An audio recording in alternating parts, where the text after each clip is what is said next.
I look at the news of this intelligence leak and the information contained within, the narrative that it may be disinformation, may not be. Toothpaste is out of the tube. It's already out there on the internet, but they're trying to get it pulled. This is a problem, but it also seems to me, Kash, like it's really actually more just a symptom of the problem. The problem being this administration falling down on any type of duty for national security for our country and any type of foreign policy, really. You're absolutely right. Whether it's Afghanistan, whether it's the border, whether it's taking on the CCP, whether it's safeguarding our secrets, this administration has taken a proactive policy to destroy and degrade the national security of America. And that's not a political headline that I'm cheering for. I have since day one cheered for Joe Biden's success on the national security front because that mission is apolitical. Here you have a classified leak of sensitive documentation that, if true, shows war-fighting operational efforts, talks about China, documents related to Mossad, the Israeli intelligence agency. This is some of our most sensitive collection of intelligence that we have. That means not only is it classified, but it's only given to a select few individuals in the United States government. And if that weren't problematic enough that it's out there now, how it's out there and the timeline by this administration is troubling. Supposedly it's been out for at least 4 weeks. I think you're going to find it's been out for even longer than that. And if it has been out for that long, why didn't they do anything sooner? Why did the news report last week that you'll likely see that this leak is actually a false leak? And to me, now we know it's not. DOJ is investigating. The DOD has all but admitted it. And this White House has made abundantly clear today through John Kirby that they have no idea what's going on, which is an even further tragedy. And now they're saying, oh, don't worry, DOJ will investigate. I just don't have any faith in that DOJ as it's run by Chris Wray and Merrick Garland. They don't prioritize things based on national security and law enforcement. They do so based on, as you saw today, politics by embedding sources into houses of worship, including churches. That's what we found out from the FBI today. That's the FBI that's investigating this leak, which makes it doubly saddening for America. Yeah, and you bring forward the fact that it's been out there for 4 weeks. There seems to be a central theme here with respect to the Biden administration and their Pentagon. Either they hope that the American people won't notice, or they hope that they're too stupid to understand, because you can parallel this topic with the Afghanistan pullout and something that Pentagon spokesperson Kirby said that he was proud of the withdrawal. Kash, you're of my generation, so I know that you will probably understand what I mean when I colloquially say tweeting through the ratio, when someone just barrels forward, disregards facts, disregards any type of criticism. And it seems like that's what the Biden administration is doing now. They are trying to throw the blame on the Trump administration. They said that it was basically blaming Trump, saying that it was his fault because of the timeline, because of the condition of the military. But again, John Kirby said that they were proud of the withdrawal. Do they think that we're stupid? They probably think that we're stupid, yes, but they think that they own the fake news media, which they do. So they know they will allow duck and cover operations. Look, I was chief of staff at the Department of Defense during the Afghanistan withdrawal for President Trump, which he asked us to lead. We proudly did it based on intelligence. We didn't lose a single American soldier. And we handed it off to the Biden administration, leading the largest DOD transition in presidential history, something we are very proud of, that the Trump administration ordered us to do because national security has no time to take a knee. These government gangsters now come out and say, oh, we didn't get the intel, we didn't get the information. Well, how is it that you didn't get it when we called you directly, asked you for meetings, and gave you the largest documentation and access to government employees in U.S. transition history?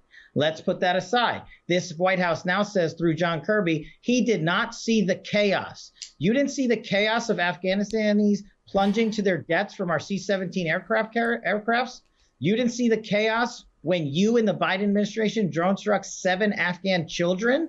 You didn't see the chaos when the Biden administration let out a suicide bomber out of Bagram Detention Center and blew up 13 American soldiers. You didn't see the chaos or any problems in that. That's why this country doesn't believe them when they speak. That's why I don't believe them when they say they're taking this classified documents investigation seriously. They have a resounding track record of failure, and we haven't even talked about the CCP and the border. Yeah, if they don't see that as chaos, I shudder to think what they actually do see as chaos. Of course, they wouldn't admit to it anyway. Kash, I want to move forward to the 34-count indictment against former President Trump. We had you on the show that night as the news broke about it. At that point, I think we were still kind of waiting to hear about the details of those 34 counts. But I want to put you on kind of a pick-apart mission and have you break down these 34 counts and what they mean for President Trump.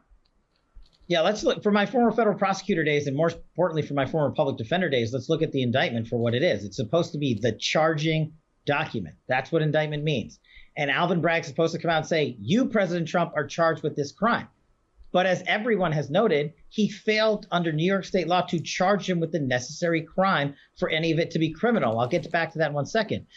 If you look at the 34 counts, it involves ledger payments from let's just say, for this purpose, that what he's alleging is true, that hush money was actually paid from a private industry. That was Donald Trump's private company. If that was true, how is it that he committed public campaign finance violations if Donald Trump used private money that is his own money?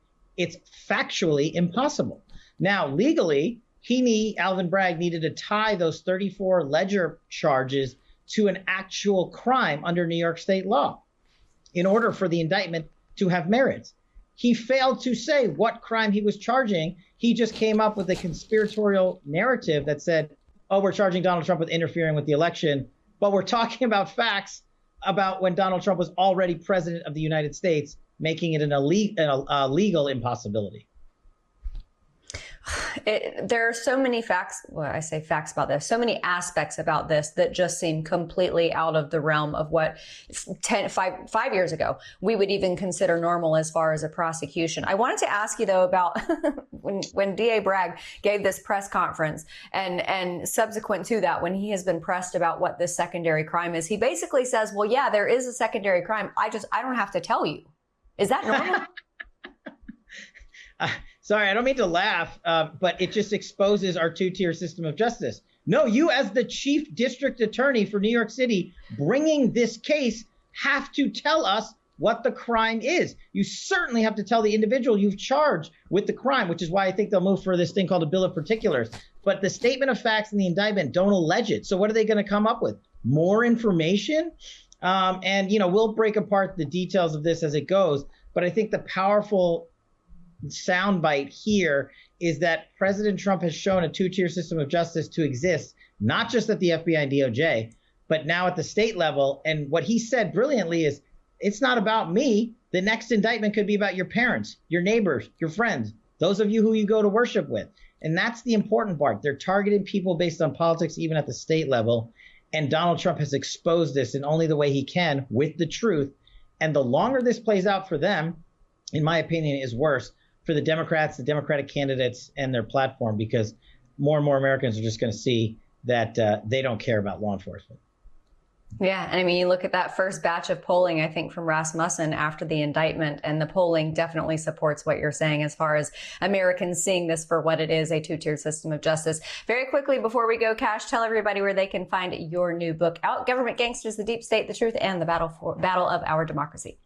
Thanks so much. You can go to governmentgangsters.com, or you can even go to Amazon if you want to support Uncle Jeff and check it out there. It's on pre-sale. We hope to have it out this summer. The government doesn't want it out, but we're taking them to federal court.